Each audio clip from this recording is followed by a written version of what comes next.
penyiar iya, makanya banyak sekali profesinya. Dan kemarin kita ngobrol bahwa bicara soal tujuan hidup itu seringkali orang hanya melihatnya sebagai sebuah profesi, padahal bisa aja orang punya sebuah tujuan menjalankan dengan berbagai macam cara gitu kan. Tambahin satu lagi harusnya, TikTokers. Oh, TikTokers, TikTokers, podcasters, semuanya kan. Sorry, gue lebih bangga sebagai TikTokers dibanding sebagai podcaster. Podcast is so last year gitu. Oke, gue harus pindah ya.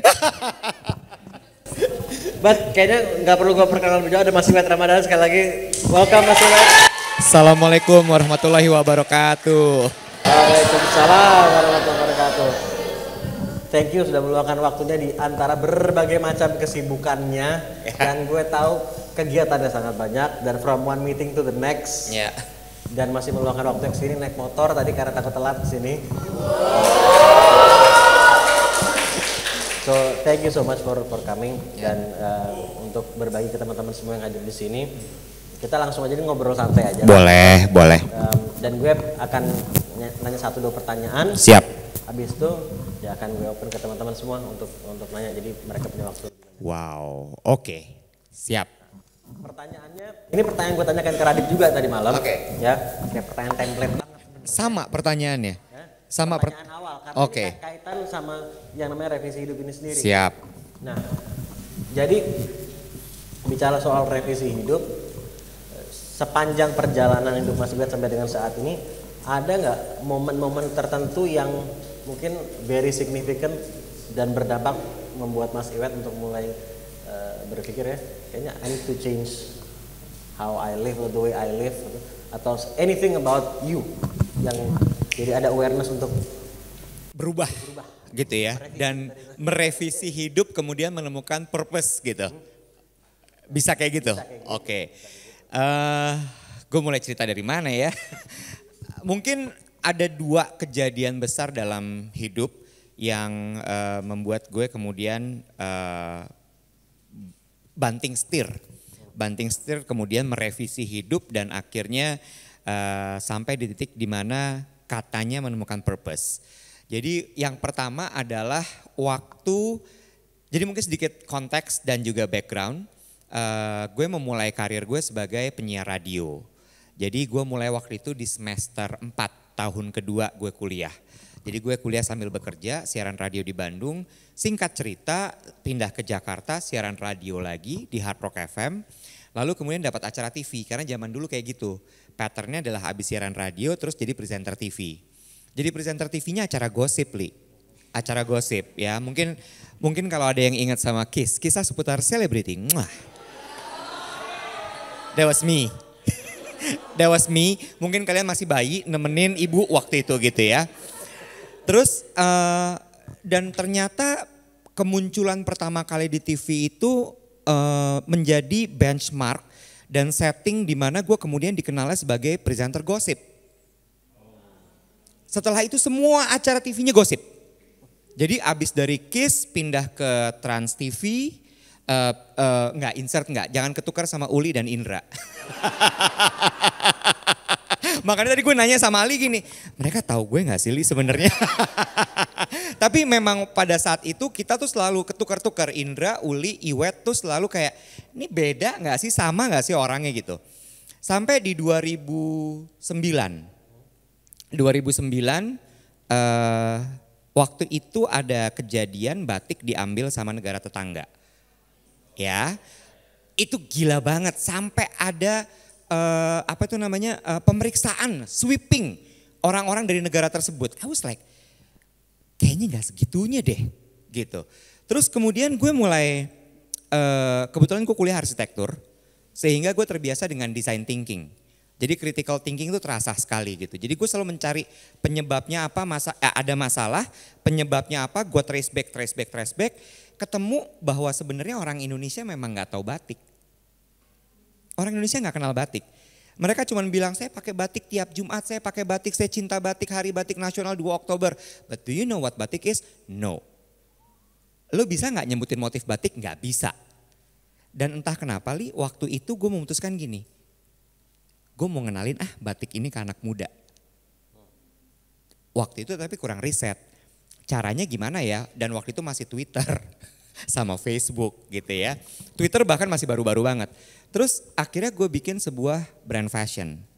Namanya Tik Shirt yang kemudian menjadi Tik Privé.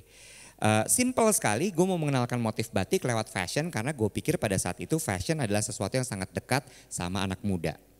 Gitu. Di situ hidup gue mulai berubah. Dan penyebab kenapa gue mau mengerjakan batik karena gue ngerasa gini, apakah gue akan menyia-nyiakan hidup gue dengan ngomongin orang setiap pagi? Gue gak mau. Gue gak mau. Gue gak mau. Terkenal banget enggak, lebih terkenal gue jadi penyiar TikTok dibanding penyiar TV. Sumpah gak bohong. Terus gue mikir gini, ngapain ya? Gue gosipin orang, faedahnya gak ada Li. Kayak banget juga enggak gue. Serius gitu, enggak yang kayak sampai ke Raffi Ahmad gitu misalnya, enggak gitu. Jadi gue pikir ngapain juga nih setiap kali masuk TV, syuting, kena lampu segala macam, bangun pagi terus nggak ada hasilnya gitu buat gue. And it doesn't enrich me gitu, nggak bikin gue makin merasa kaya baik secara material maupun moral gitu. Akhirnya gue pikir udah gue nggak mau lagi ngerjain itu. Terus selesai acara TV 2009-2010 kayaknya 2011 gue masih ngerjain batik itu, gue keliling Indonesia, keliling Jawa untuk bener-bener mempelajari soal batik sampai gue membuat buku cerita batik. Dan gue kemudian menginformasikan cerita batik ini lewat Twitter pada saat itu gitu ya. Terus cerita batik segala macam gue belajar soal bisnis, nggak ngerti PNL mesti belajar PNL, sempat bangkrut segala macam. Terus gue mikir gini, kayaknya gue butuh merevisi hidup gue. I need to revise myself, my life gitu. 2012 gue berhenti siaran radio total. Gue gak punya pegangan pekerjaan lain. Terus waktu itu gue inget banget, kalau mungkin ada yang tahu Mas Alexander Sriwiono, dia bilang gini, accept the beauty of uncertainty. Gila ya. 2012 umur gue berapa ya? 31 kalau gak salah. Terus ya benar 31. Embrace the beauty of uncertainty. Di situ gue menemukan bahwa sebenarnya makna dari accept the beauty of uncertainty adalah beriman. Wow. Wow banget ya. Wow banget ya. Gue gak punya pegangan apa-apa, lu mau pegangan sama siapa? Bapak gue bukan konglomerat. Bener gak? Tapi di situ tuh Li dan juga teman-teman 2012 itu gue mulai belajar soal accepting the beauty of uncertainty. Gue terjun ke dunia di mana dunia as in the world gitu ya. Tanpa gue punya pegangan pekerjaan apa-apa, gue cuman kayak okay, let's do it. Jalanin aja. Percaya bahwa gue akan dijaga. Percaya bahwa gue gak akan kasih kekurangan gitu. Alhamdulillah jalan terus Li. 2012, 2013 melewati masa bangkrut, jual mobil, gue gak punya uang. Tapi ada aja, setiap kali gue harus bayar sesuatu, setiap kali gue harus makan, gue bisa makan. Gue masih bisa pergi liburan, gue masih bisa, gue mikir gini, oh gak mati gue ternyata. Gue masih hidup, masih jalan terus gitu ya. Terus bergulir hidup segala macam sampai 2017 gue baru menemukan passion gue apa sebenarnya. Padahal pada saat siaran dulu, siarannya sama Coach Rene. Tiap sore ngomongnya what is your passion, what is your passion, what is your passion. Iya kan?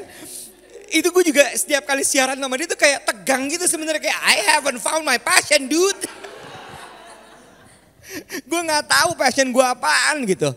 I mean 28, 29 gitu apa sih yang lo tahu selain senang-senang gitu ya. Terus 2017 gue baru nemuin bener-bener bahwa my passion is empowering people through creativity. I love to create. Gue suka sekali berkreasi dan gue suka orang bisa mendapatkan dampak dari kreasi tersebut. Itu gue dapatkan setelah gue ngajarin Ibu Rusun membatik. So batik itu terus ikut sama gue sampai hari ini. Jadi ceritanya adalah 2015 tuh gue punya kesempatan untuk mengajarkan ibu-ibu rusun 2015-2016 untuk membatik from scratch. I have the skill, gue tahu caranya membatik seperti apa. Gue tahu caranya membatik seperti apa mulai dari gambar, nyanting sampai nyelup. Gue ajarin ke mereka, waktu gue kasih ide itu dibilang ini gak bakal mungkin. Yang bisa ngebatik itu cuma orang Jawa. Orang di Jakarta gak akan bisa ngebatik. Tapi ternyata kalau diiming-imingi mau 50.000 gak? Mau! Mau 50.000 gak? Tapi maksudnya gini, walaupun dipancing lewat uang, tapi kemudian kan ada sortirnya. Mereka skillnya kita lihat gitu dan kemudian hasil karyanya itu gue desain. Jadi motifnya gue yang desain, bajunya gue yang desain, gue jual di Grand Indonesia, di mana segala macam gitu. Sampai akhirnya Tik Privé dulu berevolusi, direvisi menjadi namanya Cita Hari Ini. Ini yang gue pakai hari ini nih. Nah, Cita Hari Ini itu ada ceritanya lagi. Cita Hari Ini tuh cita tuh artinya adalah rasa. Perasaan, rasa, keinginan gitu ya. Hari ini tuh today. Sebenarnya ini adalah sebuah ajakan lewat baju ini. Ajakan untuk merasakan hari ini. Be mindful in whatever you do. Jadi ceritanya baju ini dibuat dari spray bekas bintang 5. Did you know kalau hotel bintang 5 yang mahal banget itu spraynya cuma dipakai 3 bulan. Karena dia nggak boleh kuning, dia nggak boleh belel. Terjadi nggak linen waste?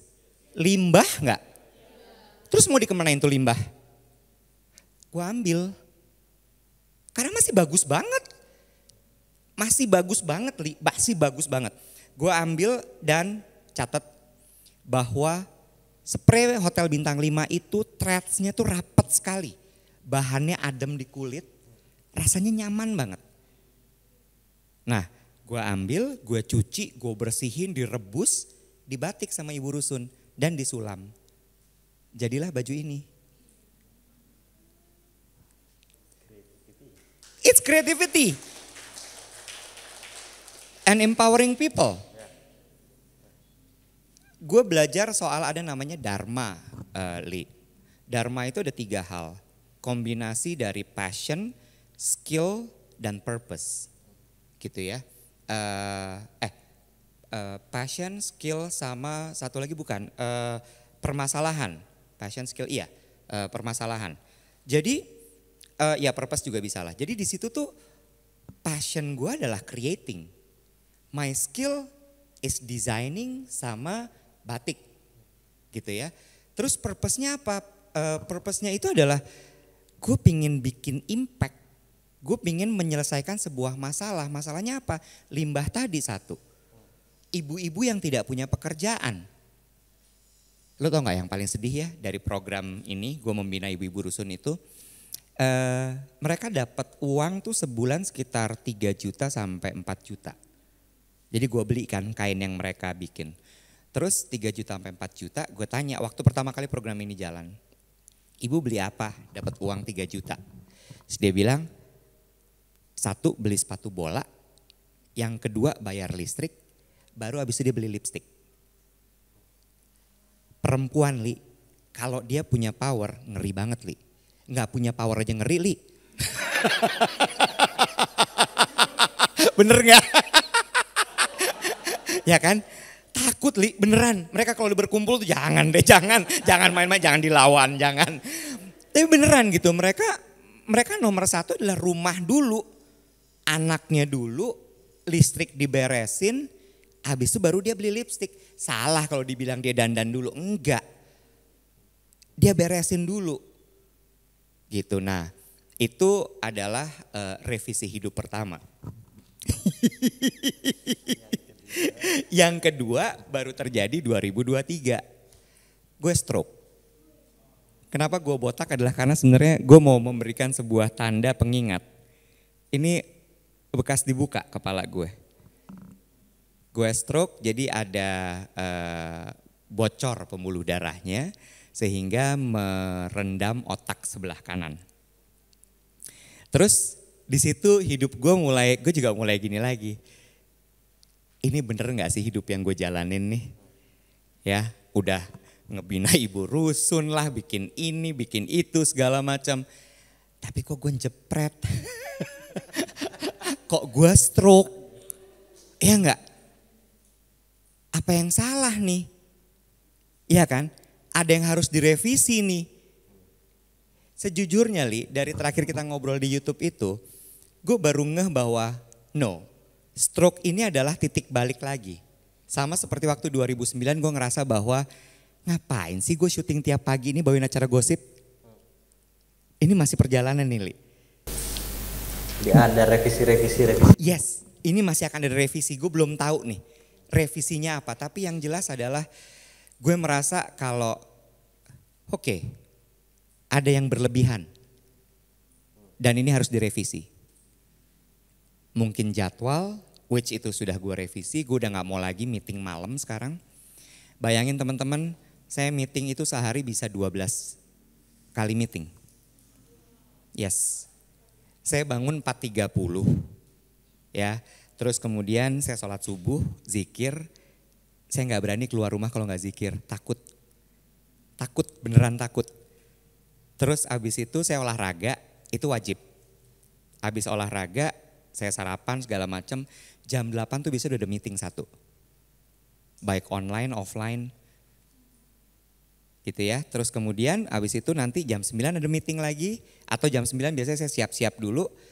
Jalan jam 10 udah nyampe kantor, meeting pertama. Terus begitu. Biasanya kantor tuh selesai sebenarnya jam 6. Balik ke rumah jam 7, istirahat. Terus kemudian makan gitu ya, jam 8 meeting lagi. Saya tutup laptop, online itu meeting tutup sekitar jam 11, jam 12. Terus begitu setiap hari.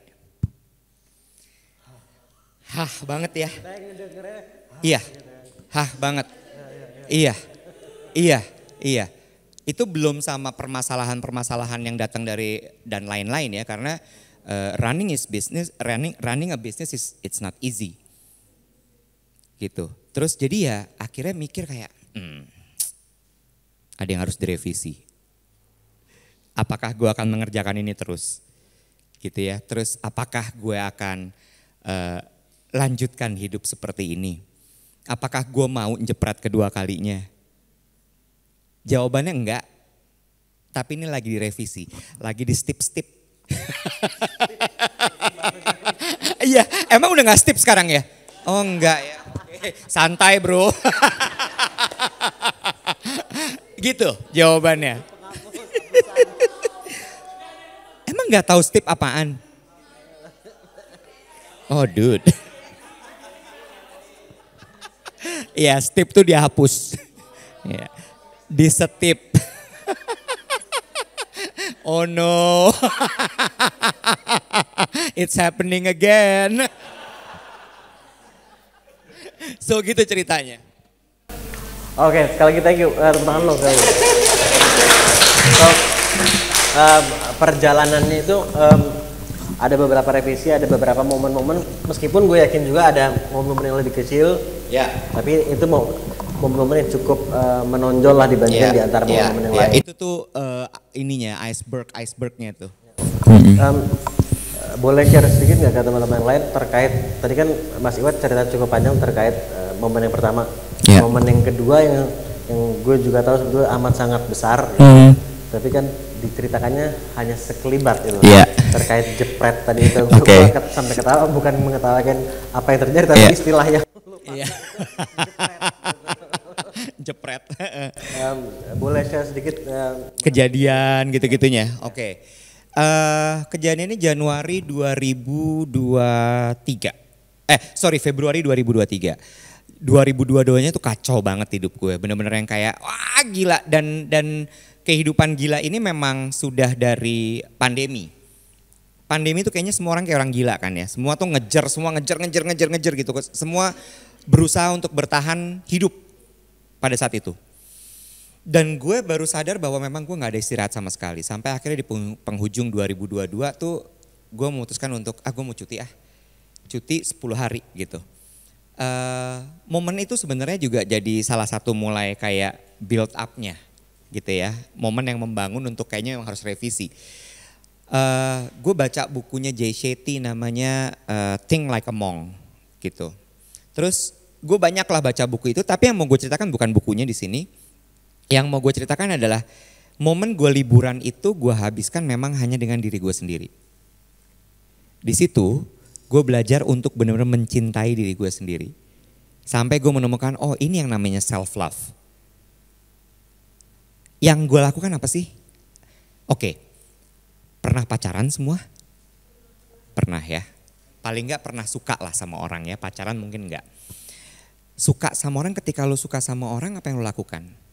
Pendekatan. Mengenal dia lebih dekat gitu ya.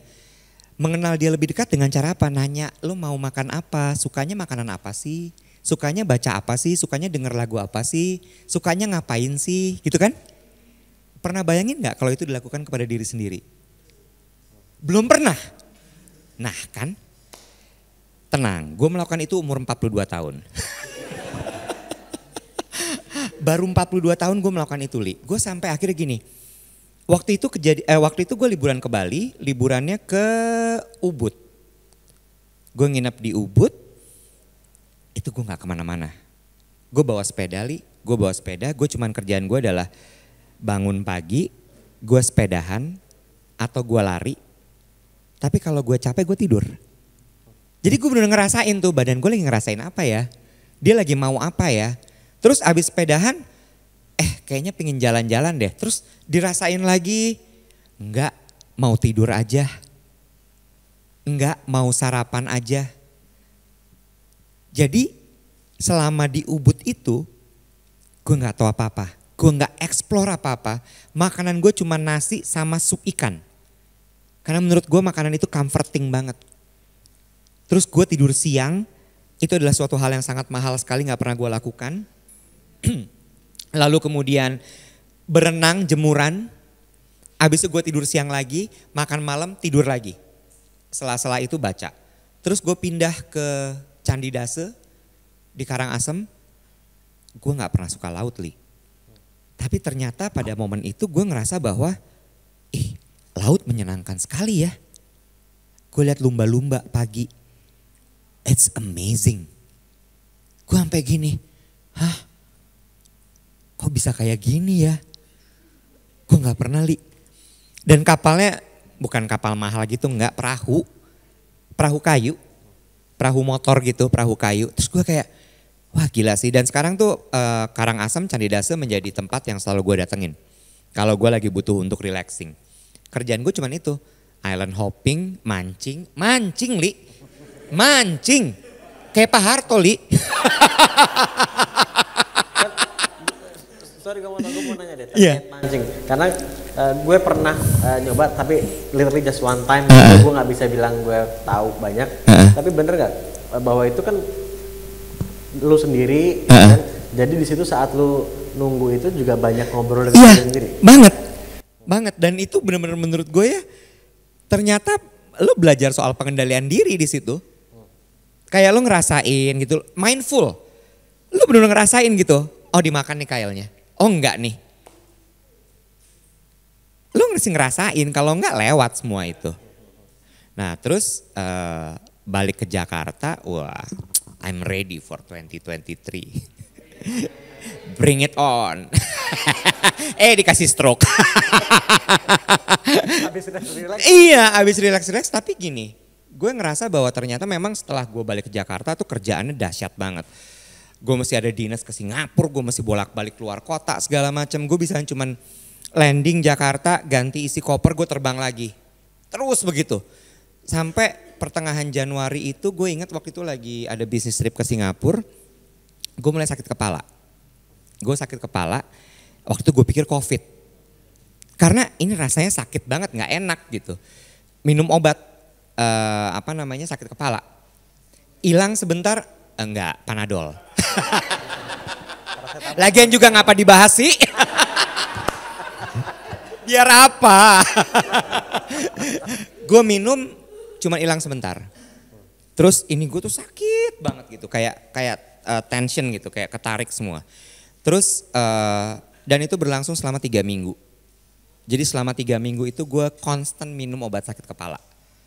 Sampai tanggal 13 Februari gue inget sekali, hari itu gue meeting seharian, itu gue udah gak konsentrasi, kepala gue sakit sekali, gue minum obat lagi, terus gue ngerasa badan gue mulai lemes banget. Gue inget nyokap gue selalu bilang kalau lemes minum teh gula. Jadi gue minum teh manis, panas, itu udah kayak bergelas-gelas. Gak ngenolong. Malamnya gue masih ada live. Itu kata orang-orang muka gue udah longsor. Udah jelek banget dan gue udah gak bisa ngapa-ngapain, gue cuman senderan aja gitu. Terus paginya masih ada breakfast meeting, tapi sama teman-teman sih, terus udah gitu sama Dian Sastrowardoyo. Cie, Iwat temennya artis. Terus waktu itu gue mau ke toilet, gue mesti geser. Itu gue gak bisa gerakin kaki kiri gue dan tangan kiri gue. Terus gue gini, something is wrong. Terus dia gini, kenapa? Gue gak bisa gerakin kaki gue. Panik dong mereka. Dan hari itu harusnya habis dari breakfast itu gue terbang ke Singapura. Dia bilang gini, cancel the flight now. Gue bilang, akhirnya gue nurut. Tadinya gue udah mau jawab, enggak. Oke, gue cancel. Gue telepon my secretary, my PA, terus gue bilang, kayaknya gak bisa terbang. Harus digantiin, tolong bilang sama tim yang di sana, gue gak bisa datang, mesti digantiin bla bla bla bla. Akhirnya bisa digantiin, terus abis itu Dian cuma bilang ini, lo ke rumah sakit sekarang ya. Gue ke rumah sakit Abdi Waluyo, sampai sana dibilang, Pak, Bapak stroke. Gue masih gini, wah stroke lagi nih.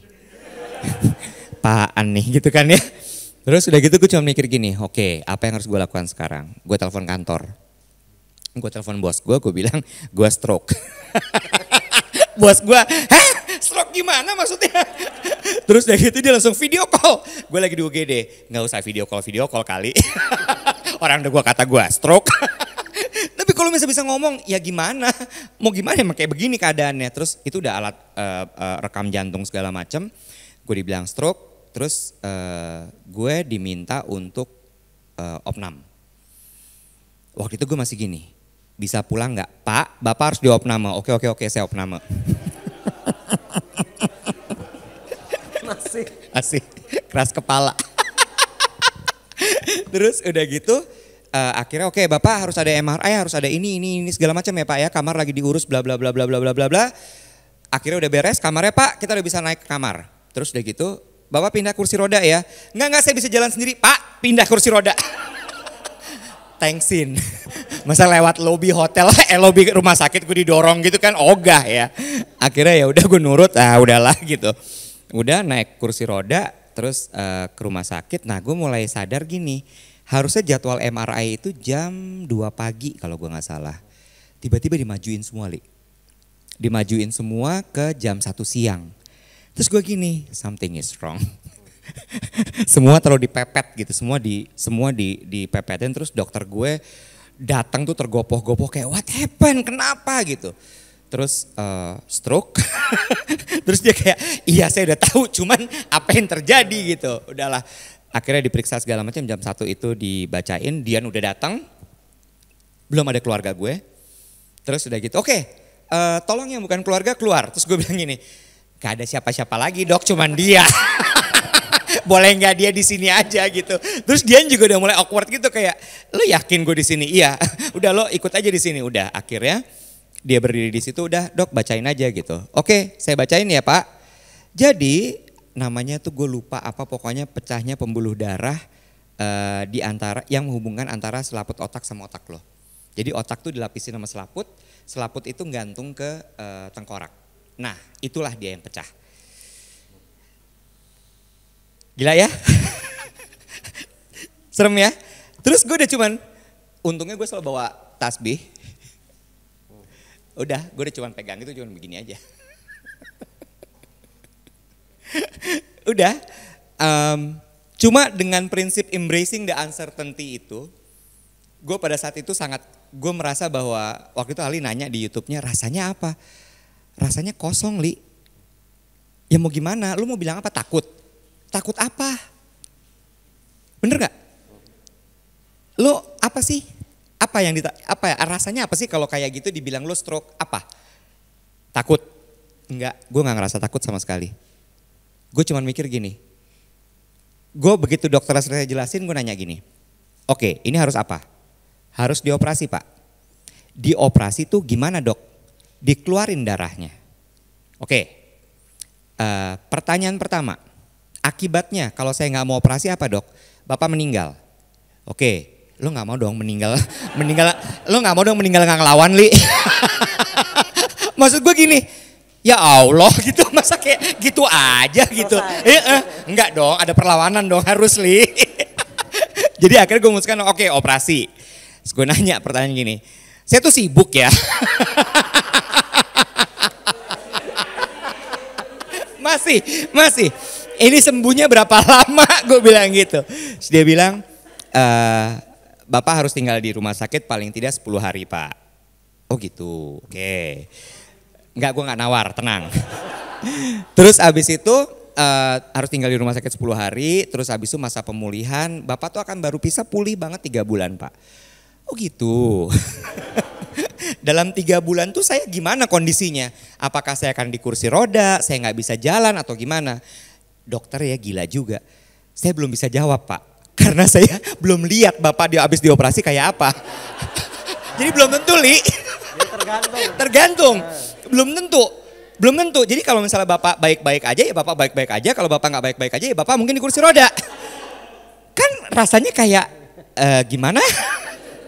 Bener nggak? Terus gue gini, berarti ada kemungkinan karena senior gue, my ex boss Mutia Kasim, nggak tahu ada yang tahu apa enggak, divanya radio di Indonesia lah, dia mengalami hal yang persis sama seperti gue, persis sama, tapi pada saat itu dia tidak terlambat tertolongnya, sehingga yang terjadi adalah sekarang dia tidak bisa ngapa-ngapain, dia bisa berdiri, bisa jalan, bisa hidup, bernafas, berbicara, tapi dia nggak bisa setajam dulu lagi berpikir. Terus gue cuman gini, apakah gue akan menjadi dia ya? Gak tahu. Di situ gue belajar berserah. Nggak bisa. Yang ngatur bukan gue. Di situ gue belajar berserah. Di situ gue benar-benar kayak, oh kalimat gue cuman gini, ya Allah, aku pasrahkan hidup dan matiku kepadamu. Dah. Gue gak minta sembuhkan aku ya Allah, jauhkan aku dari apa enggak. Gue cuma ngomong gitu aja, ya Allah aku serahkan hidup dan matiku kepadamu. Udah itu terus gue ucapin. Udah itu terus, udah. Itu gue masuk ruang operasi dengan tenang, waktu gue dibotakin sama suster gue santai aja. Ibu gue datang dong, udah kenapa begini? Cuman ngeliat gue kayak udah gitu aja dia juga, ya kalau gue nangis-nangis juga kayaknya malu ya. Terus ya udah akhirnya dijalanin operasi. Operasi harusnya 8 jam cuman 4 jam. Gue dapat diskon. Karena ternyata investasi gue dengan berolahraga itu ada efeknya. Dibilang sama dokter badannya bagus. Badannya kuat, jantungnya baik. Terus tidak ada yang bermasalah, paru-parunya baik. Terus abis itu otaknya nggak baik. Otaknya nggak baik. Terus pemulihan, ini juga pemulihan kocak nih. Begitu udah selesai 4 jam masuk ICU. Siumannya cepet banget. Jadi harusnya tuh kayak ada 1 hari lah. Ini enggak, gue begitu nyampe ruang ICU, gue buka mata. Suster saya lapar.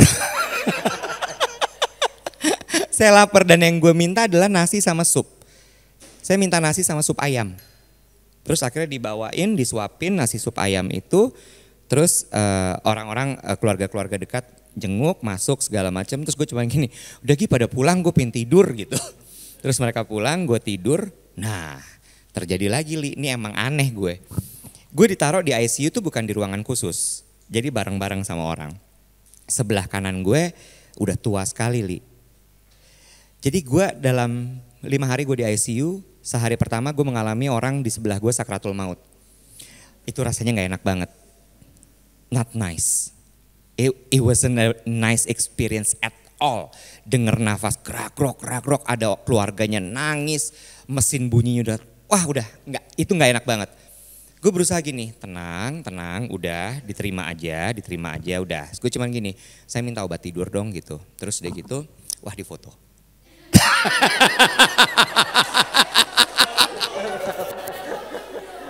Ini radarnya kuat. Iya, nggak, saya kurang suka kalau jadi pembicara gini di foto tuh mukanya suka jelek gitu. Iya, nah akhirnya gue bilang gini, dokter kayaknya saya nggak akan bisa sembuh lebih cepat kalau saya ditaruh di sini. Either segera masukin saya ke ruang rawat biasa atau pindahin saya dari sini. Terus dia bilang gini, mungkin asuransi gue nggak cukup ya Li kalau masuk ke kamar khusus. Terus akhirnya dia bilang, saya usahain ya Pak ya, karena memang kondisinya agak penuh, terus memang banyak sekali lagi gawat. Akhirnya gue singkat cerita gue bisa masuk ke ruang khusus. Gue masuk ke ruang khusus, gue agak lebih tenang di situ. Kejadian lagi nih Li, emang dasar atur. Gue dijanjiin hari ketiga gue akan buka perban, gitu ya. Tiba-tiba, gue udah hari yang nyampe nih, harinya tiba. Dokternya datang, ternyata pas dokternya lagi mau buka perban gue, dibilang, dok belum boleh. Kata suster jaga, siapa yang bilang belum boleh? Dokter siapa gitu lah, kayak dokter kepalanya gitu. Terus gue gini, wah nggak koordinasi nih.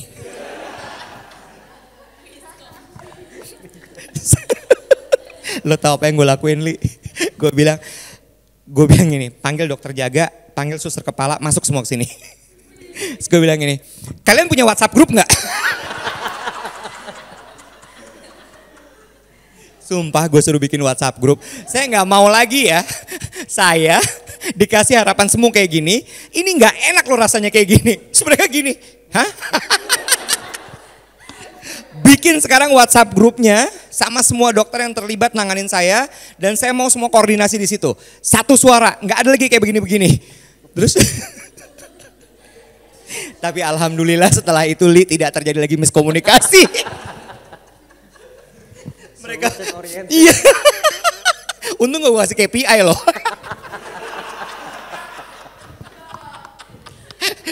Ya begitulah kurang lebih ceritanya. Thank you,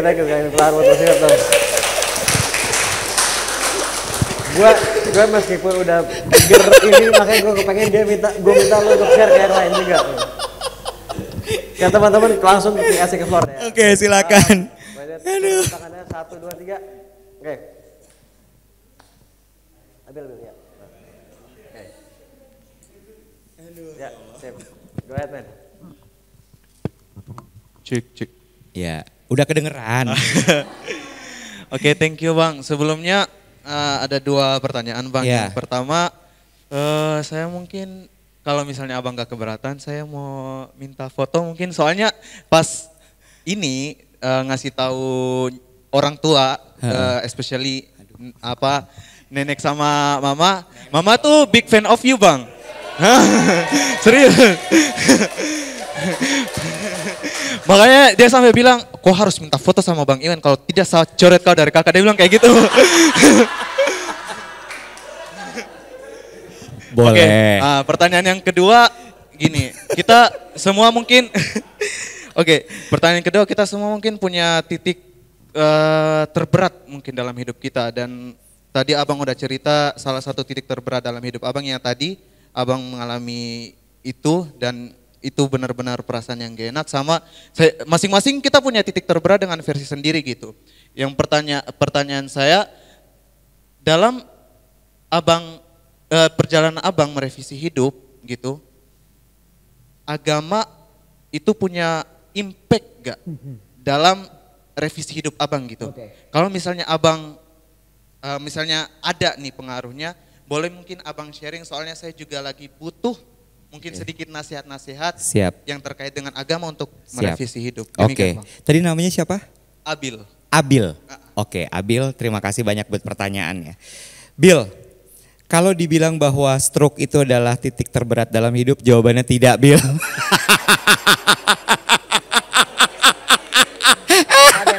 Iya, wah enggak, Bil. lo tau gak Li? Gue malah merasa waktu gue stroke itu adalah momen terbaik dalam hidup gue. Ya, gue bisa tidur siang. Sesungguhnya aku adalah orang yang kelelahan. Gue bisa tidur siang, hidup gue teratur, makan 3 kali sehari. Gue dirawat dengan baik. Masa pemulihan adalah the best moment in my life. The best moment in my life. Nyambung masalah spiritual. Sebenarnya masalah spiritual titik baliknya itu bukan pada saat stroke. Gue patah hati. Gue pengen kawin Li. Gue pengen kawin. Tapi gak jadi. People make mistake ya, gue ceritain. Gue pacaran sama istri orang. People make mistake. Gue pacaran sama istri orang. Gue gak pernah nemuin pacar seperti dia. Tapi dia istri orang. Oke? Dia istri orang. Terus habis itu waktu itu sih premisnya gue lagi mau divorce katanya gitu. Sorry, kalau ada yang ngomong gitu sama lo itu cerita basi ya. Mau divorce aja, gak usah cerita-cerita kali. Terus gue pacaran sama dia, wah gila banget. Dia adalah orang yang sangat perhatian, affectionate banget. Dia bisa melukis, dia bisa fotografi, gue bisa tukar pikiran soal seni sama dia. Gila lah, gue gak pernah nemuin yang kayak gitu deh pacar dalam hidup gue. Gue udah kayak, oke, gue tungguin sampai lo divorce, ntar kita kawin. Gak divorce. Sampai dimana gue merasa gini, gak bener nih. Ini gak bener. Kalau gue lanjutin terus, gue gak mau sampai ada kejadian-kejadian tidak menyenangkan terhadap diri gue dan terhadap dia.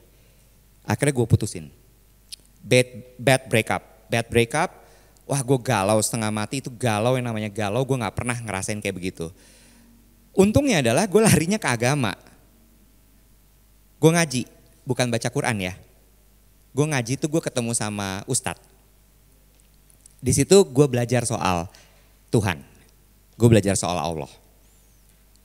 Dan guru gue nyebutnya guru aja, guru gue ini orang yang paling logis menurut gue.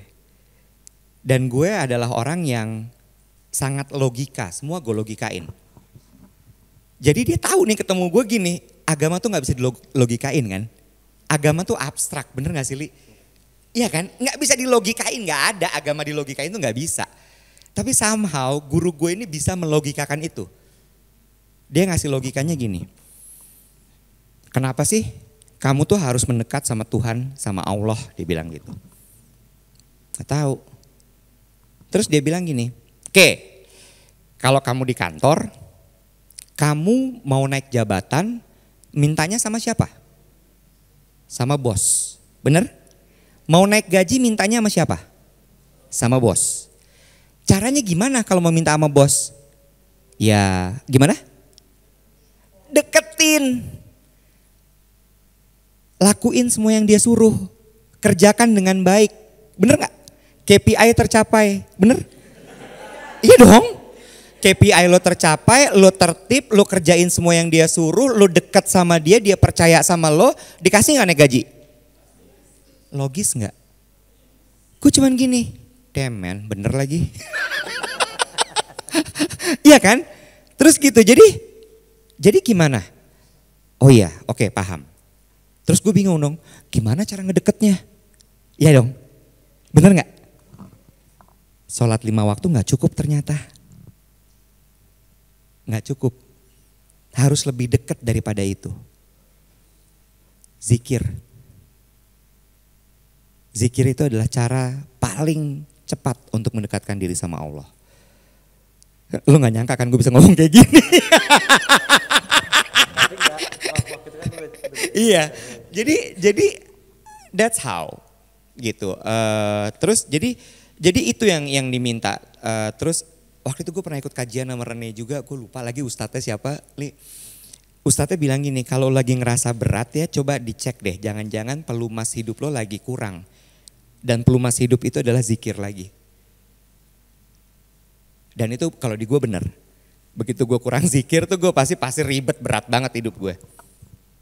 Jadi itu, jadi balik lagi pengaruhnya terhadap agama itu sangat kuat sekali. Jadi mungkin gue gak akan bilang gue adalah orang yang sangat, nyebutnya apa ya, taat gitu ya. Tapi I'm a very spiritual person. Gue harus bilang itu. Gue percaya sekali sama Allah. Gue gak akan meninggalkan Allah. Amit-amit jabang bayi, nauzubillah min zalik. Ya, itu yang gue bilang makanya tadi bahwa gue ngerti tuh yang namanya iman tuh itu. Percaya. Dan semakin kuat memang pada saat stroke itu gue gini. Pada saat gue dibilang stroke terus gue operasi, gue di meja operasi sebelum dibius gue cuman gini. Gue gak bawa apa-apa loh. Harta benda gue gak ada yang gue bawa. Jabatan gue gak gue bawa. Terus ketika gue lagi mikir gitu, terus gue sambil Allah gitu kan ya. Masukin dong obat biusnya, bes hilang. Bangun-bangun begitu gue bangun gini, gue hidup. Terus gue mikir gitu lagi. Oh, hidup tuh ya hidup. Ya lo nafas itu. Bukan yang lain, bukan mobil lo, bukan rumah lo, bukan title lo. Bukan. Di situ gue gini, oh iya gue harus revisi hidup gue. Gue tadinya cita-cita pengen punya rumah di Menteng. 50M bro. Nyari duit 50M tuh gimana caranya? Ya enggak? Jadi akhirnya gue sadar gitu bahwa oh enggak, bukan itu. Terus kemudian hidup tuh sederhana banget kok. Lo bisa bernafas, berfungsi, makan 3 kali sehari, dan lo bisa membantu orang lain. Udah itu aja. Jadi balik lagi kaitan antara agama dengan hidup seperti itu. Jadi gue sangat percaya sekali sama Allah. Terus gue punya satu surat yang gue sangat suka sekali. Alam Nasrah tuh Al-Insyirah ya. Al-Insyirah. Gue suka sekali Al-Insyirah. Karena dibilang di situ kan bahwa semua masalah tuh pasti akan lewat. Semua masalah tuh pasti akan lewat. Semua masalah tuh pasti akan lewat. Udah gue baca itu aja. Bacaan gue tuh cuma Al-Ikhlas. Terus abis itu Al-Falak, Anas, Al-Insyirah. Sama satu lagi Al-Qadar ya. Iya, Lailatul Qadar itu gue suka sekali karena indah menurut gue. Dah cuman itu aja. Karena gue suka meresapi. Gue suka meresapi, gue suka memahami apa yang gue lafalkan, apa yang gue ucapkan. Gitu. Cukup menjawab nggak Bil? Oh yang pertama, apa tadi pertama? Oh ya boleh, ayo sini. Elah. Gue pikir nanti Bil, terus yang motret siapa Bil? Oh dia, oke. Profesional kameranya. Mic ini gue pegangin.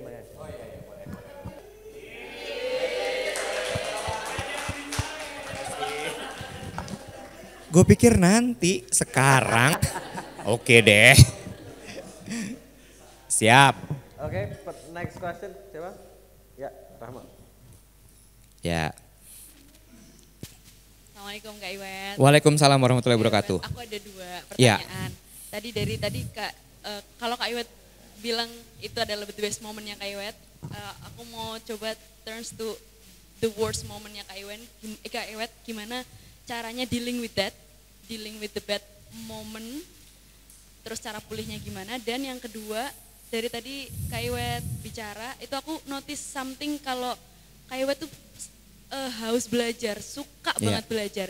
Apa treatment orang tuanya Kak Iwet? Good question. Ketika kecil sampai akhirnya sekarang terbawa gitu. Senang sekali belajar. Oke, siap. Terima kasih banyak Rahma. Oke, Rahma nomor 1 soal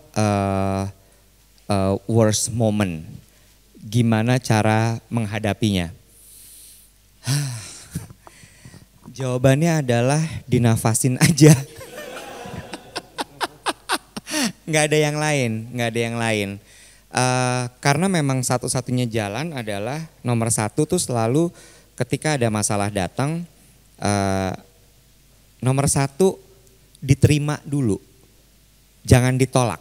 Karena penolakan itu akan mengakibatkan kita stres, ya. Stres itu diakibatkan dari penolakan terhadap keadaan kita. Oke, jadi pertama adalah diterima. Terus kemudian diyakini bahwa saya akan dibantu sama Allah, ya.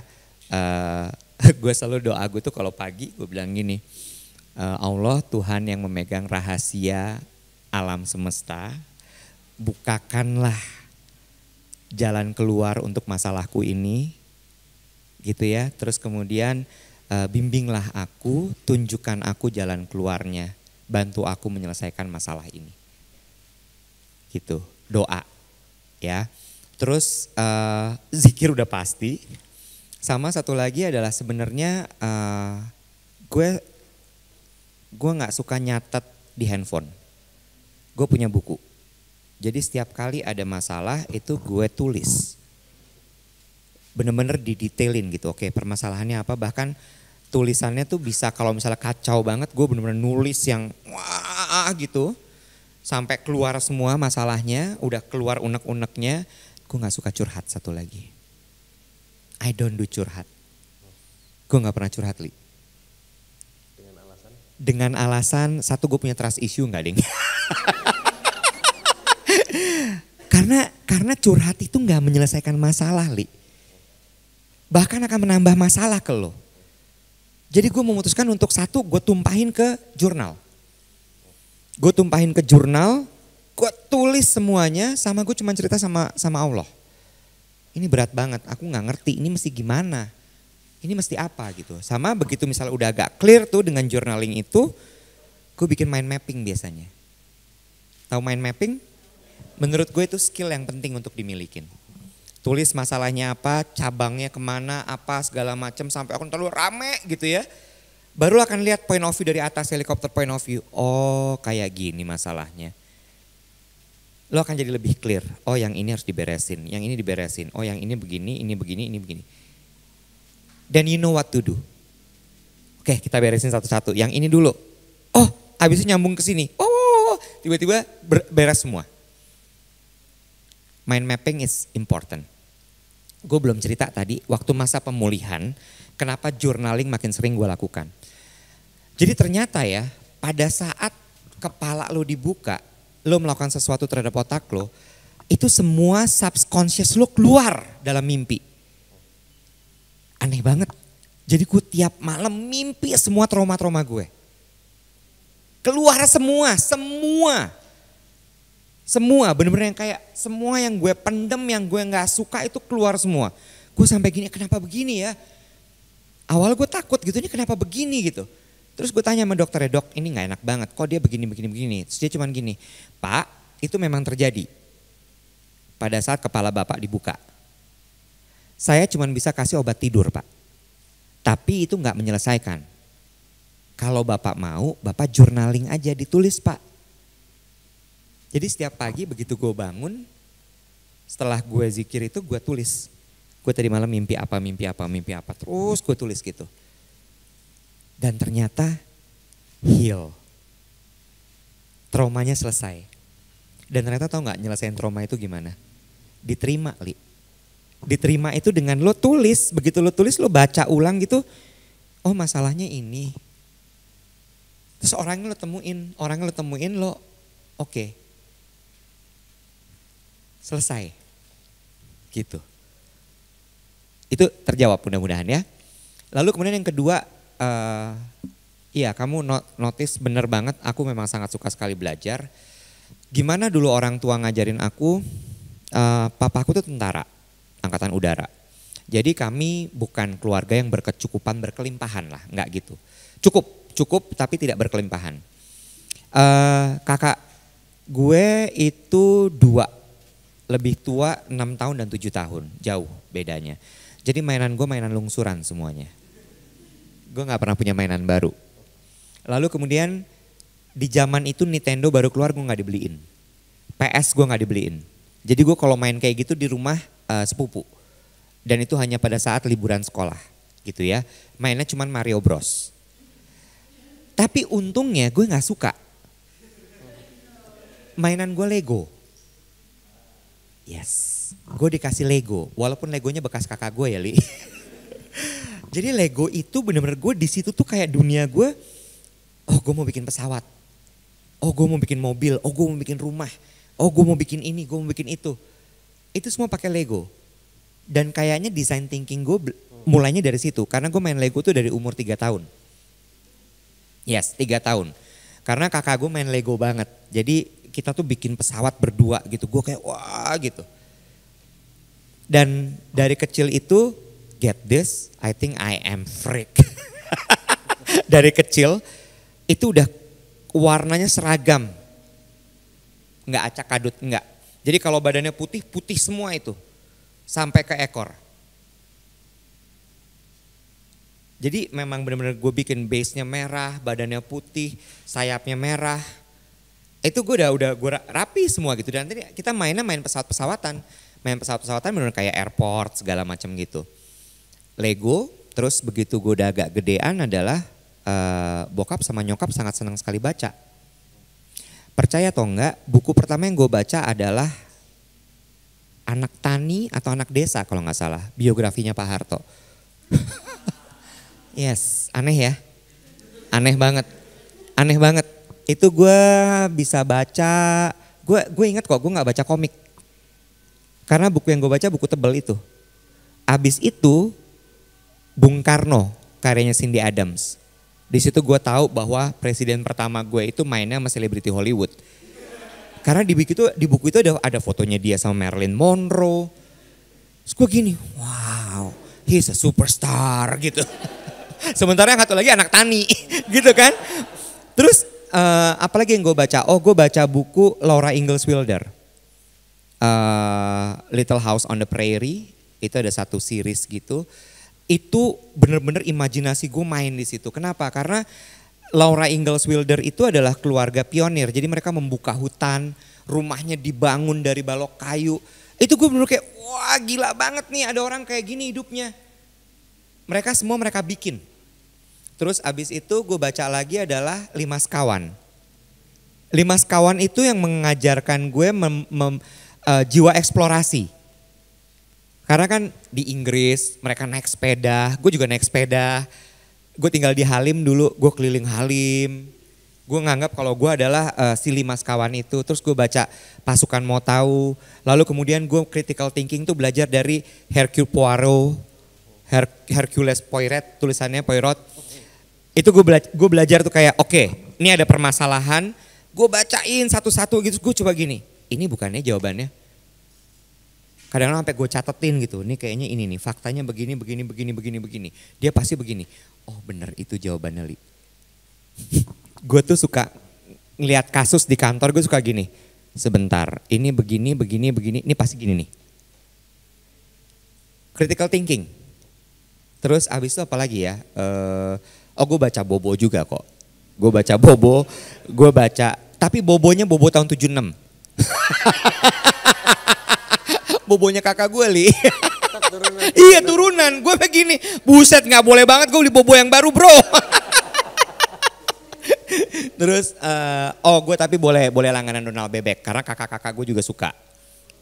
Jadi ya udah kita memang berbagi seperti itu gitu. Jadi itu yang membuat gue suka belajar hal baru. Oh sama satu lagi adalah kalau di keluarga besar, di keluarga besar itu kita dibiasakan untuk bisa mengungkapkan pendapat. Bayangin ya, kalau ke rumah nenek sama kakek, kita punya meja makan panjang. Biasanya yang orang-orang anak-anak papa mama kita akan duduk di situ makan sama kakek nenek. Terus kita di pinggir-pinggir lah, cucu-cucunya. Terus habis itu begitu mereka selesai makan, oke kumpul semua. Terus kakek gue akan melemparkan satu topik. Dan topiknya adalah topik soal politik. Biasanya diambil dari koran pagi atau dari berita nasional pada saat itu. Terus ditanya, what do you think? umur gue baru 6 tahun kali apa 7 tahun, gila kali. Tapi kami dibiasakan untuk selalu diskusi dan rasanya sangat tidak enak sekali ketika lo ditanya terus lo nggak bisa jawab. Nggak enak gitu, jadi lo harus bisa jawab dan jawaban lo harus make sense karena lo dijudge. Lo kalau misalnya kayak nggak bisa gitu dong, jawabannya tuh nggak make sense kalau kayak begini. Kelas 6 SD. Mulai nggak gue mikir yang lain aja gitu. SMP gitu kayak lu udah mesti ngomongin soal kejadian-kejadian current issue. So jadi ya eksplorasi itu adalah satu hal yang dibiasakan dari kecil gitu. Baca sih gitu. Sama-sama Rahma. Silakan. Gue nambahin sedikit Boleh. terkait journaling.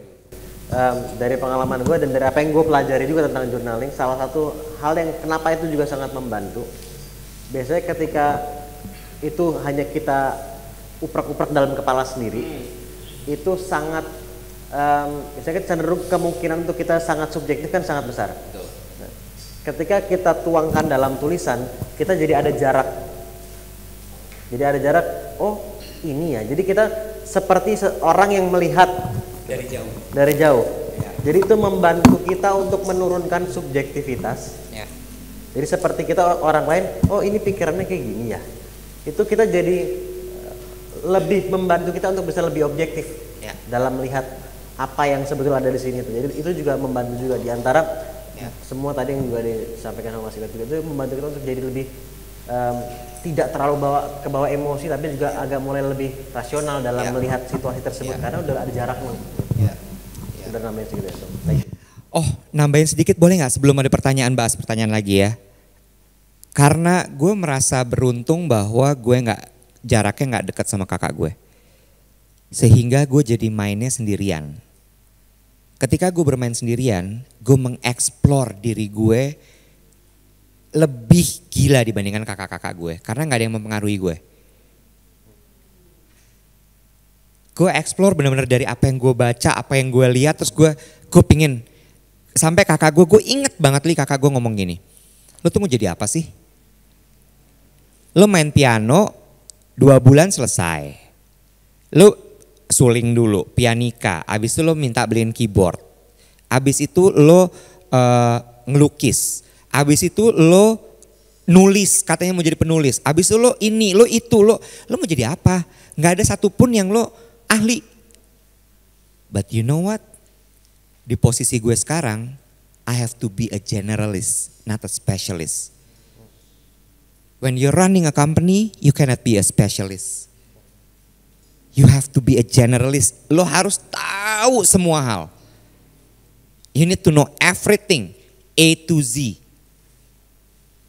Dan itu menurut gue adalah blessing. Gitu. 1, 2, 3. Mudah-mudahan nggak salah ngeliat. Udah, ya. Maaf ya kalau salah ngeliat. Pokoknya yang terlihat lebih cepat di mata gue. Ya. Ya. Halo Bang Iwet, Ya. saya izin tanya. Kan tadi banyak sekali kan kepadatan kayak jadwalnya, jadwalnya, lalu bagaimana, apakah Bang Iwet itu pernah merasakan malas ketika dalam situasi dan cara mengatasinya itu bagaimana? Oke. Terima kasih. Makasih. Seingat gue ya, namanya siapa? Anis. Seingat gue ya Nis, dari gue kecil gue tuh gak pernah males Nis. Gak pernah Li. Aneh sih. Jadi gue inget banget gitu ya, kakak gue tuh malas belajar. Kakak gue malas belajar, gue enggak. Gak tahu ya, mungkin karena memang jarak gue terlalu jauh sama mereka. Dan gue tuh kayak pada saat gue kecil itu kan bapak ibu gue tuh lagi niti karir banget. Sehingga gue kayak berasa kayak gak diperhatiin. Makanya terus gue cuma mikir gini, caranya gue diperhatiin lah gue harus jadi anak pinter. Kalau gue gak pinter, gue gak akan dipuji sama bapak ibu gue. Jadi yang gue lakukan adalah bener-bener nggak tahu ya apakah itu memang triggernya atau memang gue dasarnya emang nggak pemalas. Lu bayangin nggak, gue itu SD udah bikin catatan kecil-kecil, rangkuman dari buku pelajaran gue.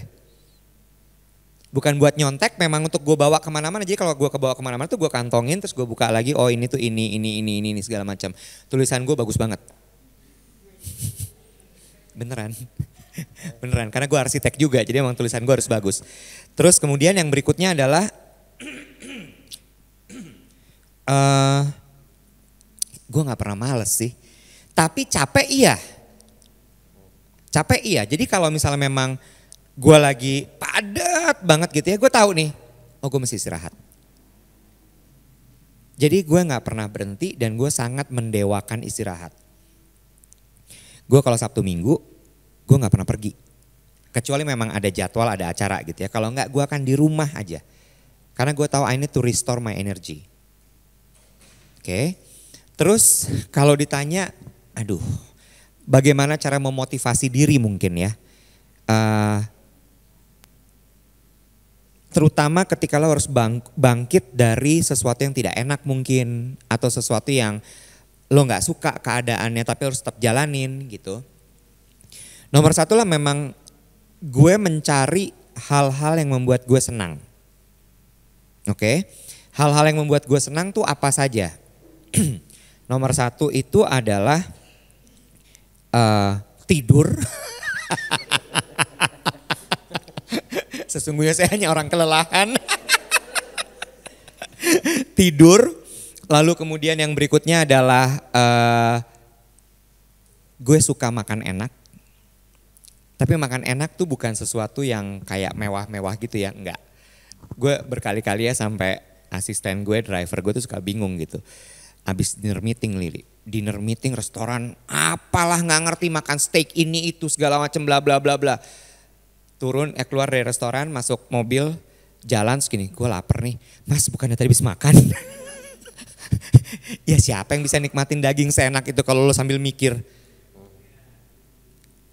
Makanan favorit gue itu adalah semua yang berkuah. Gue sangat suka sekali soto. Ada yang tahu soto seger Boyolali?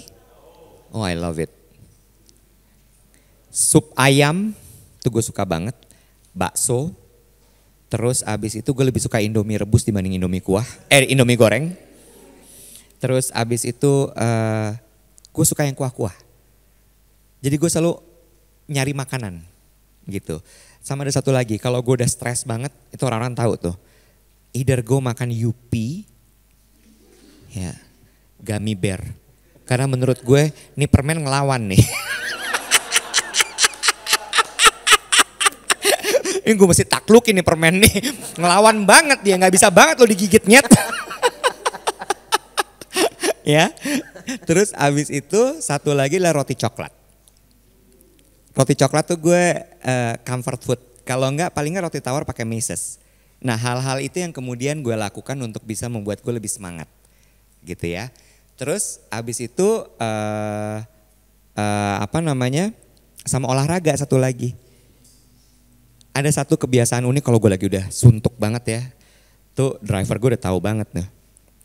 Begitu malam-malam tiba-tiba gue motret bulan lah. Gedung-gedung tinggi. Wah, keluyuran nih orang. Gue jalan kaki. Gue tinggal di Sudirman, daerah Sudirman. Jadi alhamdulillah Pak Anies sudah membangun infrastruktur yang sangat baik sekali. Jadi gue bisa jalan dengan enak.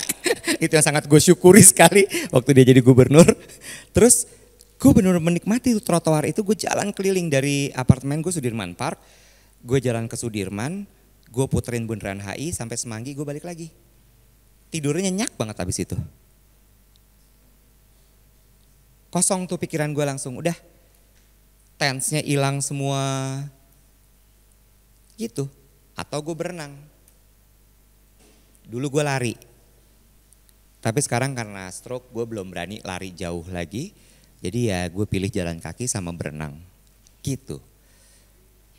Ya sama-sama. Yes, dia.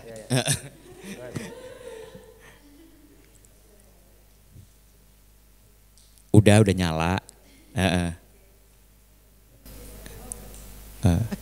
Nah, Terima kasih atas kesempatannya. Dari tadi saya jujur sangat excited menyimak cerita demi cerita dari Bang Ewet karena ada beberapa yang memang relate. Yang pertama, kebetulan selama kuliah saya juga sering ikut lomba seputar public speaking, terutama news presenter, news anchor. Sampai sekarang saya juga ada mentoring sama Kak Baby Kristami, presenter News TV.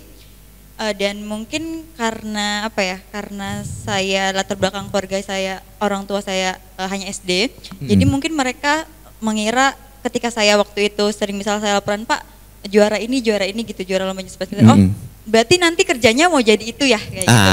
Iya. Tapi selama kuliah saya merasa ya itu cuma ya udah jalanin aja, entah Iya. kan nggak mungkin nanti saya lulus langsung ke TV kan, itu Iya. ada prosesnya juga. Iya. Dan selain itu kemudian setelah kebetulan saya baru lulus Mei kemarin, maka dari itu saya kesini juga sedang mencari jalan mencari kepastian.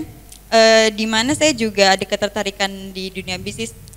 Saya ada di fashion juga ada, karena kalau di fashion saya berawal dari masa kecil saya yang saya hanya beli baju ketika lebaran. Iya. Itu, dan itu berlangsung sampai SMA, mungkin karena SMA saya merantau. Pada saat masa SMA saya beli baju sendiri tapi dengan emang uang saku saya gitu, Iya. tidak meminta, sehingga akhirnya saya berpikir karena saya melihat di lingkungan saya di desa juga masih banyak ternyata orang-orang yang ketika lebaran itu mereka malah pusing karena mereka mencari uang untuk beli baju lebaran untuk anaknya dan sebagainya. Dan saya merasa orang-orang, apalagi anak kecil kan, mereka sering melihat oh beli baju baru tuh lebaran tuh kayak gitu. Akhirnya SMA juga saya beberapa kali saya nggak beli baju, tapi saya mendaur ulang baju saya kayak meskipun saya nggak ngerti fashion kayak gimana, tapi saya mempadu-padankan itu sehingga saya mungkin orang-orang lihatnya saya pakai baju baru padahal itu baju pertama saya atau mungkin baju lungsuran dari ibu saya gitu. Dan saya ada keinginan untuk membuat bisnis fashion seperti itu, di mana saya mengumpulkan baju-baju lama di sekitar desa saya mungkin pertamanya. Dan akhirnya saya ingin orang-orang desa ataupun orang-orang yang meskipun mereka tidak memiliki uang yang lebih untuk membeli yang bermerek, tapi kita bisa kok menciptakan kayak model sendiri. Karena jujur di desa saya sendiri, di kecamatan saya masih ada tuh yang kayak 35 orang 35 kayak gitu. Itu satu tentang bisa, mungkin nanti saya ingin belajar banyak tentang action itu karena saya ingin memulai salah satu bisnisnya tentang hal itu. Dan yang ingin saya tanyakan, saya tuh sekarang harus ngapain dulu ya, karena jujur sekarang juga setelah dari pertengahan Mei kemarin lulus, tentu saya juga sambil coba apply pekerjaan, tapi saya merasa kayaknya enggak deh, saya udah ada yang interview sampai lolos, sampai saya di Mbak tanda tangan kontrak, tapi saya belum, enggak deh, padahal saya itu udah saya yang apply gitu, tapi masih belum menemukan. Kayak saya memang, kalau saya pribadi merasanya saya memang suka sharing, saya suka public speaking, saya suka sharing di WhatsApp, sharing di media sosial, dan saya ingin berkontribusi dalam dunia ekonomi, terutama mulai dari lingkungan saya terdekat. Oke. Siapa namanya tadi? Agnia. Agnia. Agenia. Oke. Saya akan mulai dengan gini.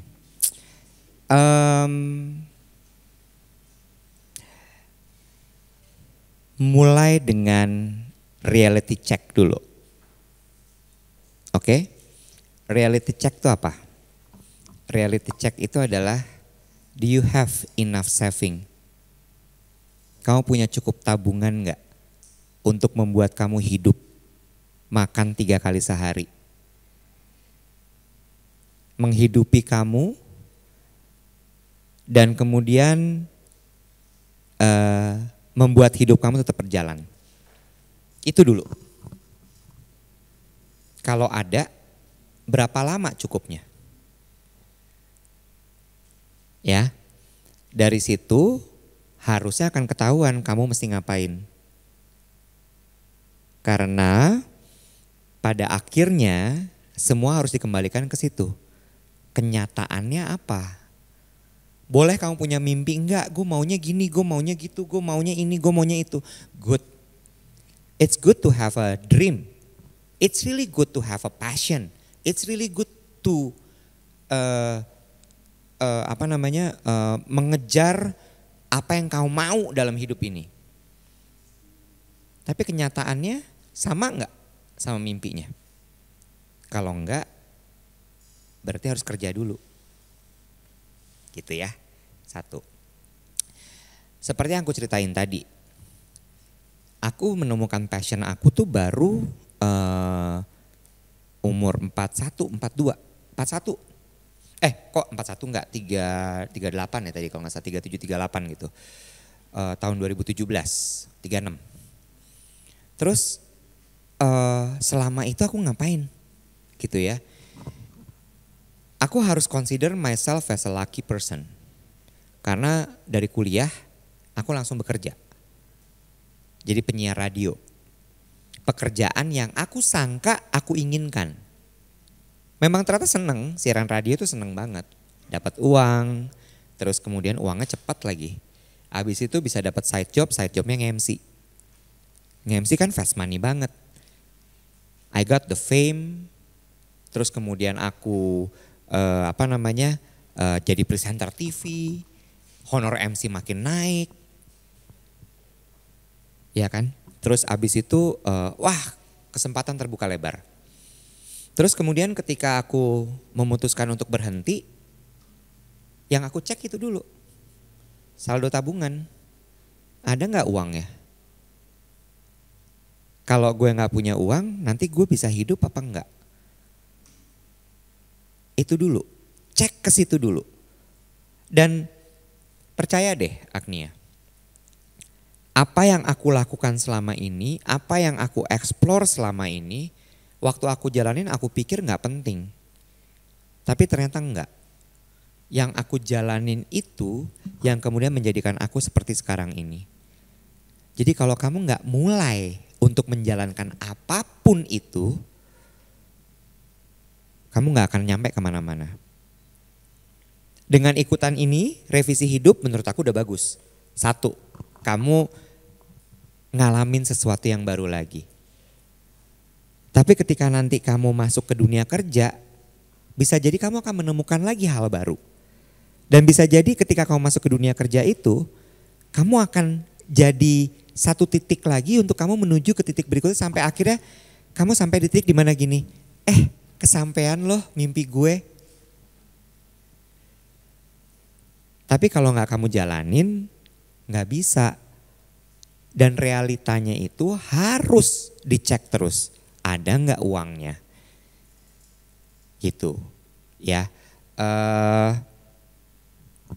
Satu lagi adalah ketika punya mimpi, selalu pastikan mimpinya sangat jelas terbayang sama kamu.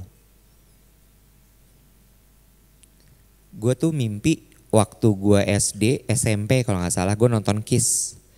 Waktu itu yang masih bawain Indra Safera. Dia sendirian duduk di kursi sofa bentuk bibir warna merah. Terus gue gini, gila kok kayaknya seru banget ya. Terus gue bilang, gue mau jadi kayak dia. Duduk di sofa itu bawain acara Kiss. Kejadian, gue ngomong SMP kelas 2, kelas 3, kelas 2, apa kelas 1 gitu. Kejadiannya baru 2006. Mimpi tuh gak bisa langsung saat itu kejadian lagi. Waktu kuliah di Bandung jadi penyiar di Hard Rock FM Bandung. Waktu itu gue inget banget di interview ditanya, 5 tahun dari sekarang lo bayangin kayak hidup lo kayak apa? Waktu itu gue gini, 5 tahun dari sekarang, buset besok aja gue gak tahu gue mau ngapain. Bener gak? Tapi 5 tahun dari sekarang gue langsung ngucap gini, oke, gue udah lulus kuliah, gue kembali ke Jakarta, gue akan tinggal di apartemen gue akan ngelihat bangunan-bangunan tinggi di Jakarta. Terus abis itu dan gue udah siaran di Hard Rock FM Jakarta. Oh ya, siaran apa? Terus gue gini, apa yang paling top ya? Good Morning Hard Rocker Show. Kan sekarang lagi siaran Indi sama Farhan, mana bisa lo gantiin dia? Oh bisa dong, kan gue usaha. Kejadian. Gue selesai kuliah balik ke Jakarta, gue tinggal di apartemen yang pemandangannya begitu buka balkon adalah kota Jakarta. Satu, lalu kemudian yang kedua adalah mungkin gak saat itu juga gue siaran di GMHR, tapi 2 tahun kemudian gue siaran di Good Morning Hard Rocker Show. Gak gantiin Indi sama Farhan, tapi gantiin Panji sama Steny. It's happening. Lagi, 2014 gue diminta masuk ke manajemennya MRA Media By the way gue kerja di Emera Media. Emera Media itu publisher company media yang membawahi Harper's Bazaar, Cosmopolitan, Her World, Mother and Beyond, Kasa, Hard Rock FM, iRadio Network, Jakarta, Bandung, Jakarta, Bandung, Jogja, Medan, Makassar, Banjarmasin. Hard Rock FM ada di Jakarta, Bandung, Surabaya. Jangan geleng-geleng. Berat. Gak usah. ada tracks di Palembang sama Semarang, terus udah itu. Waktu itu tuh masih kantornya Sarinah Tamrin kan. Kita sebulan sekali mesti ketemu sama Bapak CEO, my boss. Meetingnya di gedung Wisma MRA. Gue setiap kali sebulan ke situ gue selalu gini, duh capek banget ini nuker KTP melulu buat akses. Terus gue ngucap, ini suatu hari gue nggak perlu masuk nuker akses lagi di gedung ini. Gue akan kerja kantornya di sini. Kejadian loh. 2018 gue kerja di situ, di gedung itu. Oh, waktu itu juga ini SMA. Lo kalau punya kantor nanti kantor lo maunya di mana? Ya Sudirman Tamrin lah, gila kali. Kantor gue harus gedung tinggi. Kejadian kantor gue di Sarinah Tamrin. Terus gue cuman gini, iya ya. Waktu 2014 itu ruangan kerja gue itu ngadepnya ke Jalan Tamrin. Waktu bom astagfirullahalazim. Itu director gue lagi gak ada. Bener-bener semua gak ada, cuman ada gue di kantor. Itu bom meledak loh depan muka gue sampai gini. Masya Allah, innalillahi. Gue lihat itu pecahan badannya Gila, dan itu 2 kali kan. Abis dari yang pos polisi terus di Starbucks kan. Wah itu gue tahu di situ yang namanya teror tuh kayak begitu. Karena gue takut. Dibilang katanya terorisnya masuk ke gedung naik ke atas gue, wah gila. Dan kita diisolasi kan, gak boleh keluar dari gedung. Nah anyway, itu namanya eksplorasi. But you have to start somewhere. Don't wait. Bukan ini yang gue mau, bukan ini yang gue mau. No, cannot be like that. Life won't be as you want if you don't start. Jangan. Sama satu lagi ya.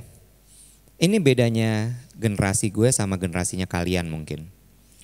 Generasi gue itu gak ada internet kan. Apa-apa terus kita cari sendiri. Di perpustakaan, di buku, di majalah, di radio, ngobrol sama temen, nongkrong, di Karang Taruna. Kalau sekarang kan kalian semua lihat di layar kan. Apa-apa Google. I'm so sorry tapi jangan jadi generasi yang manja, yang instan. Cannot. Nggak ada yang instan di dunia ini. Bahkan mie instan aja harus dimasak dulu. Nggak bisa. Jangan. Hidup tuh nggak kayak gitu. Life is not as perfect as your social media timeline. Don't. Jangan percaya sama itu, enggak.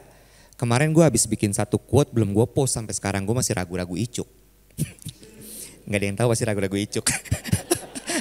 Ragu-ragu icuk tuh istilah komentator bulu tangkis zaman dulu. Ada Icuk Sugiarto ya. Iya, Icuk Sugiarto tuh lu jagoan bulu tangkis. Pas dia lagi mau nyemes ragu-ragu Icuk gitu. Sehingga terjadilah ragu-ragu Icuk. Nah, gue bilang gini, gue tuh suka berbalut doa ya kalau gue bikin quote. Ya Tuhan, semoga wawasanku tidak hanya seluas timeline sosmed dan pemahamanku tidak hanya sedalam podcast Close the Door. Iya. Maksudnya gini, bukan gue mau bilang bahwa Close the Door nggak dalam ya. Itu cuma sebuah ungkapan. Tapi gue mau bilang bahwa enggak. Bukan berarti lu udah nonton podcastnya Deddy Corbuzier semua episode, lu udah nonton semua podcastnya Ali semua episode, lu udah paham dunia ini. Enggak. Sumpah enggak.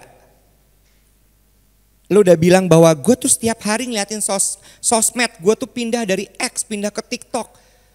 Gue pindah ke Instagram, gue pindah ke sini, gue tuh tahu semua. Enggak, bener enggak. Dunia tuh luas banget, dibuka wawasannya.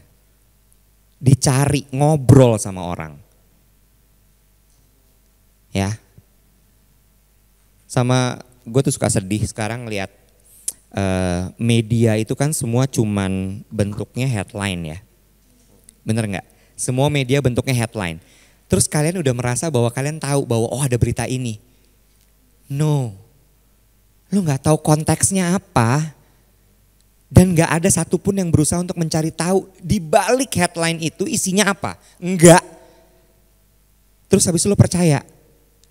Damn. Sedih banget hidup lo. Ini generasi yang menurut gue kayak, wah sedih banget sih. Gue, Emera Media punya agency. Gue bekerja di situ juga kan. Gue tuh kadang-kadang suka kalau anak-anak kreatif itu ngasih ide gitu, gue cuman gini. Duh nih anak-anak.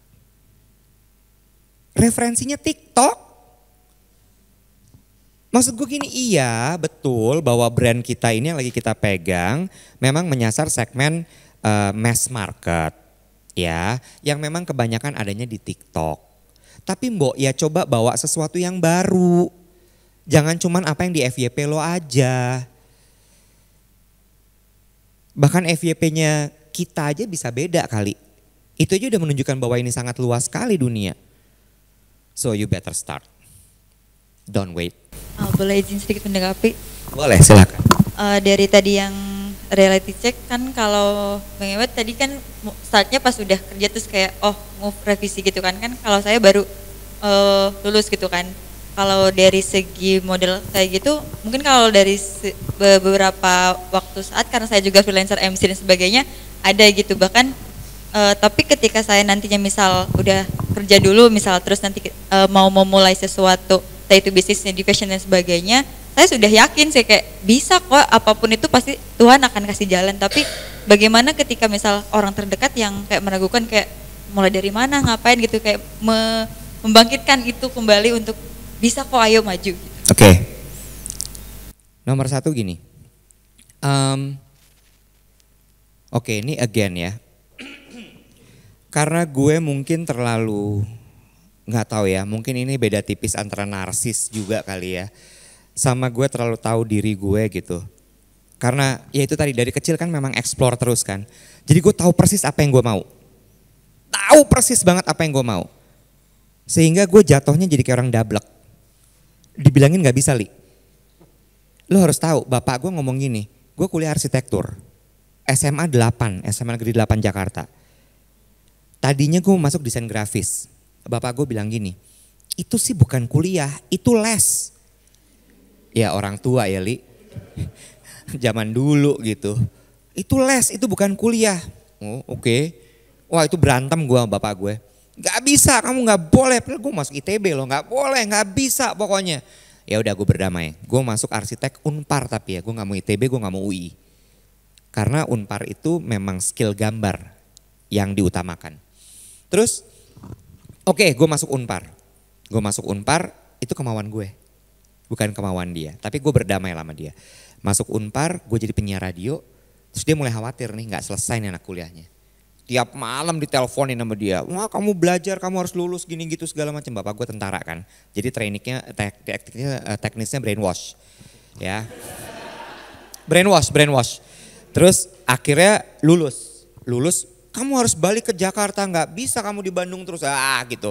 Oke, balik ke Jakarta, dia brainwash, dia emang kayak tiap hari ngomong hal yang sama sampai gue melakukan itu, up until now by the way. Terus pindah ke Jakarta, gue balik ke Jakarta, gue jadi penyiar radio. Terus dia cuman gini, kamu tuh kerja punya kesatuan gak? Tentara kan? Gimana? Kesatuan tuh apa? Ya kesatuan kamu tuh apa? Divisi? Apa nih gitu? Kamu punya meja gitu, meja kerja. Maksud papa ruangan ada mejanya, ada namanya gitu, papannya gitu. Karena dia masih bayangin kalau orang kerja kayak begitu. Terus gue bilang enggak, Iwat siaran radio. Kamu punya uang siaran radio? Punya. Terus dia, tapi akhirnya again ya, gue tuh biar gimana pun gue tuh selalu nurut sama orang tua. Terus oke bapak gue mau gue kerja kantoran. Ya udah deh, kita kasih kerja kantoran lah gue. Kerja di Mall Taman Anggrek. Jadi event and promotion eksekutif. Kerjaan gue ngecekin karpet udah rata apa belum. Terus gue bilang gini, such a waste of time. Iya enggak, terus akhirnya gue enggak bisa apa. Udah Iwet kasih, papa maunya begini, udah ya. Iwet balik lagi siaran radio. Terus abis itu akhirnya gue kerja kantoran lah. Dia mulai, oh iya anak saya kerja kantoran beneran. Cuma poinnya gini, gue gak pernah nanya orang lain. Gue selalu jujur sama diri gue sendiri. Ketika ada orang meragukan gue cuman gini, lo lihat ya, gue akan kasih lihat sama lo kalau gue bisa. Jadi teman-teman, jujur sama diri sendiri, ikutin kata hati, kenali diri sendiri, karena itu adalah sebaik-baiknya saran dari diri sendiri. Tapi ingat, ketika lo menjalankan itu, lo gagal, lo jatuh, terima karena itu konsekuensinya. Kan lo yang milih. Gue nggak pernah tuh bapak gue bilang begini, bilang kamu harusnya tuh begini. Gue iyain aja nggak pernah, karena nggak boleh kan, ini ngelawan orang tua. Iya pak. Sampai akhirnya gue memutuskan untuk keluar dari rumah karena itu. Gue menghindari konflik, gue ngelawan dia, lebih baik gue keluar dari rumah. Gue hidup sendiri, gue hidup dengan aturan gue sendiri. Gitu aja. Gitu, jadi sometimes I never listen to people. Makanya gue kalau misalnya dia ada komen di sosial media, gue lagi live banyak yang komen itu segala macam, gue gini, you don't get me. I'm so sorry. Nggak akan gue waro. I don't care. Gue nggak akan waro. Gue nggak pernah peduli gue sama orang. Apalagi kalau orang-orang yang gue tahu kayak nggak penting. Gitu. Dan gue nggak punya takut. Gue cuma takut dimurkai Allah beneran, gue takut banget. Itu takut banget gue bener, karena Allah tuh kalau udah ngingetin kita tuh gak enak rasanya. Lu cuma diginiin aja udah kayak dar, bubar hidup lo. Gitu sih. Gue gak takut beneran, bener kayak mungkin Ali tahu gue juga masuk ke dunia politik itu tidak pernah terekspos. Gue gak takut sama semua orang, gue beneran. Kalau gue ngerasa gue bener, gue akan maju terus. Gitu. Sama-sama. Teman-teman, rasanya pengen lanjut tapi waktu kita juga terbatas. Iya. Oke, waktunya terbatas. Kita akhiri di sini, tapi mungkin Mas Iwet ada any last message? Oke, ada. Gue selalu bilang di live TikTok gue selalu bilang di konten-konten TikTok gue bilang gini, modal dasar dari lo untuk menjadi sukses adalah mengenali diri sendiri. Itu sangat penting sekali. Lo kenal lo sukanya apa, lo maunya apa. Lo inginnya apa yang membuat lo nyaman, apa yang membuat lo tidak nyaman, apa yang membuat lo kesal. Lo hebatnya di mana, kekuatan lo tuh apa. Dengan lo tahu diri lo secara detail dan sangat dalam, maka sukses pasti akan ada di tangan. Udah, itu aja. Terima kasih banyak Mas Iwet.